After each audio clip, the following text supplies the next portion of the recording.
आचार्य जी, मेरा प्रश्न है कि सही अध्यात्म क्या है और अध्यात्म का उद्देश्य क्या है? क्यूट।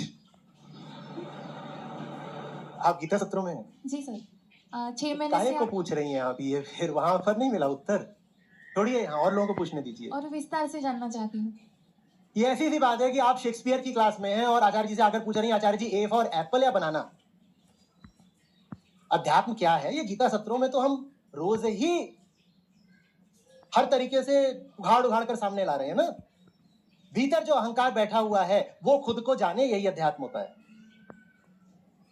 स्वयं को ही और जानना अध्यात्म होता है, और स्वयं माने मैं कहने वाला अहंकार ही होता है। अहंकार ही खुद को और जाने, इसको अध्यात्म कहते हैं। और कैसे खुद को जानोगे? अहंकार भीतर कहीं बैठा तो हुआ नहीं है डिबिया की तरह। अहंकार को जाना जाता है उसके कर्मों को ईमानदारी से देख करके, यही अध्यात्म है। और इसके अलावा बाकी जो है अध्यात्म के नाम पर या धर्म के नाम पर, वो सब बस प्रपंच है, नौटंकी है। अध्यात्म माने इतनी सी बात, उसका तो नाम ही है अधिआत्म। अधि माने और, अधिक, अधिक। आत्म, आत्म, आत्म माने आत्मा नहीं, आत्मा कहीं भीतर नहीं बैठी है शरीर के। आत्म माने मैं, और मैं माने अहंकार। इसी को आत्मज्ञान कहते हैं, और उसकी एकमात्र विधि है आत्म अवलोकन। क्योंकि आप जो हो वो और किसी भी तरीके से देखा जा ही नहीं सकता। उसको देखने का एक ही तरीका है, क्या?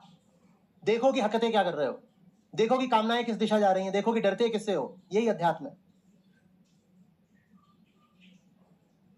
देख तो लेते ही हैं, देखने के बाद मुश्किल क्या पड़ता है? स्वीकारना।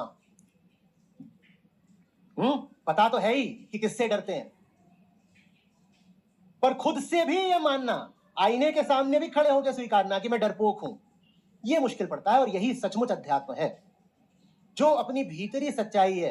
और भीतरी सच्चाई माने भीतर कोई जीवात्मा वगैरह उबल रही है उसको देखने को नहीं कहा जा रहा है। भीतरी सच्चाई माने भीतर डर से भरे हुए हो।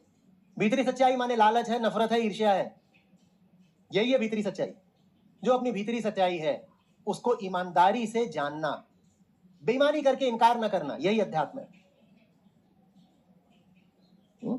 और सब जो आप करते रहते हो, ये वो पूरा तमाशा धर्म के नाम पर, उसका अध्यात्म से कोई ताल्लुक नहीं है। मनोरंजन है, आपको मनोरंजन करना है आप करिए, आपकी मर्जी।